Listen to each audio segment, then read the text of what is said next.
وہ شخص آخرت کی لذت ہرگز نہیں پا سکتا جو دنیا میں شہرت، عزت اور مرتبہ چاہنے والا ہے۔ برے لوگوں کی صحبت نیک لوگوں سے بدگمانی پیدا کرتی ہے، جبکہ نیک لوگوں کی صحبت برے لوگوں کے لیے بھی نیک گمان پیدا کر دیتی ہے۔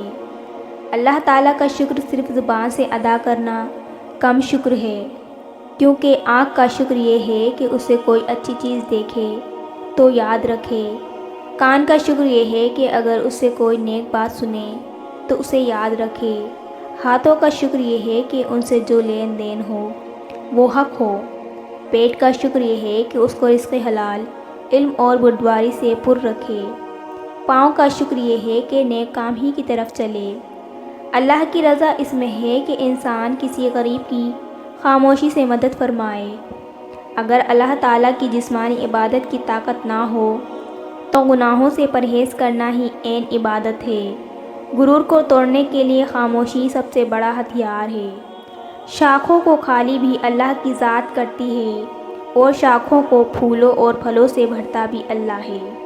پھر تمہیں کون سی بات اللہ سے مایوس کرتی ہے؟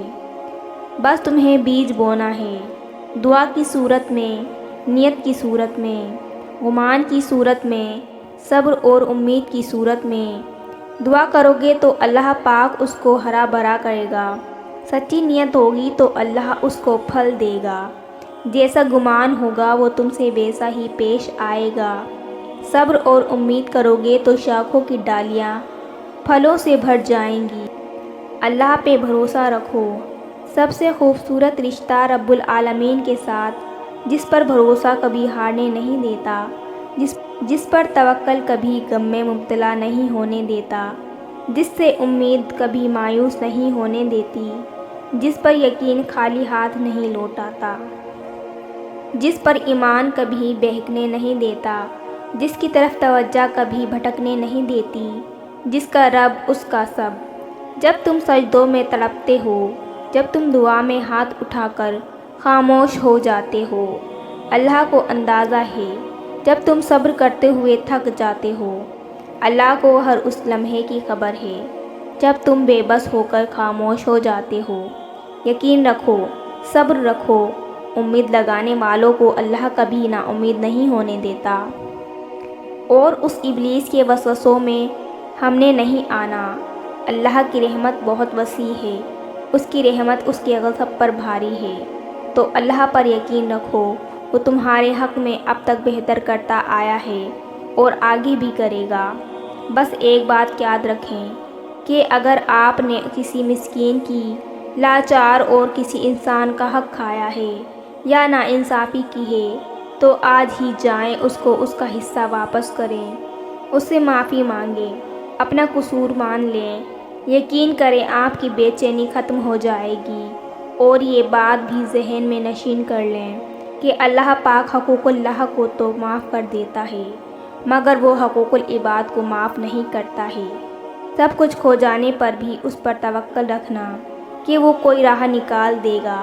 تکلیف میں ہونے کے باوجود بھی تمہارا اس پہ یقین وہ ضائع نہیں کرتا۔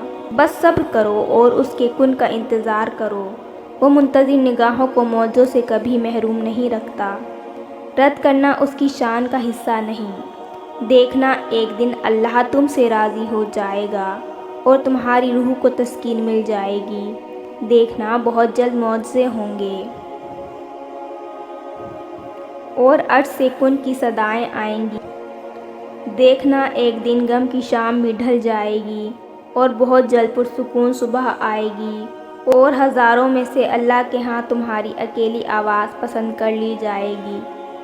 دیکھنا بہت جلد تمہارے لیے عطا کے دروازے کھل جائیں گے۔ دیکھنا بہت جلد حکم ہوگا رحم کا، لکھی ہوئی تقدیر تمہاری خواہش کے مطابق بدل دی جائے گی۔ دیکھنا بہت جلد معجزہ ہوگا اور تمہاری کہانی مکمل ہو جائے گی۔ دیکھنا بہت جلد تمہارے لیے اللہ کی مدد آئے گی۔ جب کبھی تمہارا یقین ڈگمگانے لگے اور مایوسی کی طرف جانے لگے تو ایک بار خود سے یہ سوال ضرور کرنا، میرا رب وہ نہیں جس نے حضرت ابراہیم علیہ السلام کی آگ کو گلزار کیا؟ کیا میرا رب وہ نہیں جس نے حضرت یونس علیہ السلام کو مچھلی کے پیٹ سے زندہ نکالا؟ کیا میرا رب وہ نہیں جس نے حضرت یوسف علیہ السلام کو کنویں سے نکال کر مصر کے خزانوں کا مالک بنایا؟ کیا اللہ تعالیٰ نے مکڑی کے کمزور ترین جال کے ذریعے حضرت محمد صلی اللہ علیہ وسلم کی حفاظت نہیں کی؟